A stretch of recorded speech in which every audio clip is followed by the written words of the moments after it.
Hello, this is Devin Easterlin from SJA Property Management, and today is another edition of Landlord's Corner. What I'd like to talk about today is the 3 hidden costs in owning rental properties. So these are 3 things that you might not factor in or know how to factor into your analysis when evaluating a property or renting out a home. So the first one that we want to talk about is getting an accurate vacancy rate. So vacancy rate is just the time where you are not renting out the property and not receiving any rental income. So for example, if the property was sitting vacant for 1 month in a 12-month period, that would be about an 8.3% vacancy rate.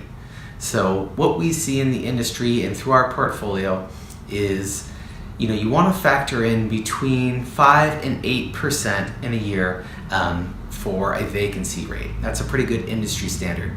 There's a couple things you can do to help mitigate that and lessen that. One of those is get really quality tenants that you feel as though are going to stay a long time in the property. Also, what we do here at SJA Property Management is we start advertising our properties about 1 month before our tenant moves out, so that we can have really good chance of having a tenant move in very shortly after that move out date. And that really helps lessen that vacancy rate for our clients. So if you're self-managing, that might be something that you want to think about doing as well. The second thing that I like to talk about is general maintenance. So this is one that I see quite often when owners come to us. They haven't factored in that there's going to be general maintenance on the property that's not going to be absorbed by the tenant. So that would just be normal things that come up throughout the tenancy that you can't charge the tenant for because it's normal wear and tear. Say a hinge on a cabinet, a door handle that needs to be fixed, some light painting, small repairs to appliances, things like that. So what we've seen is you want to factor around 4 to 5% of the gross income, rental income that you receive for just general maintenance. And that's just things coming from normal wear and tear.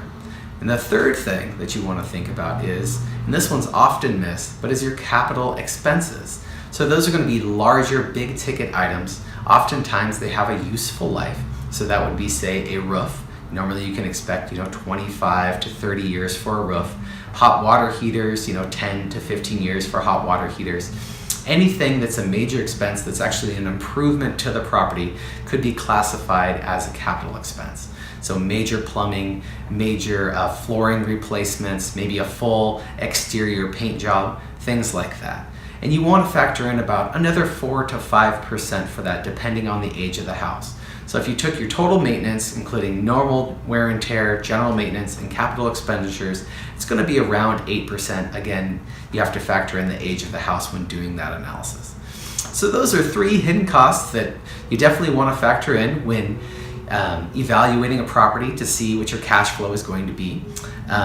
If you have any questions about this topic or any other topics that we've discussed here at Landlord's Corner, always feel free to reach out to us. We'd be happy to talk to you about those. Thank you very much. Again, my name is Devin Easterlin with SJA Property Management.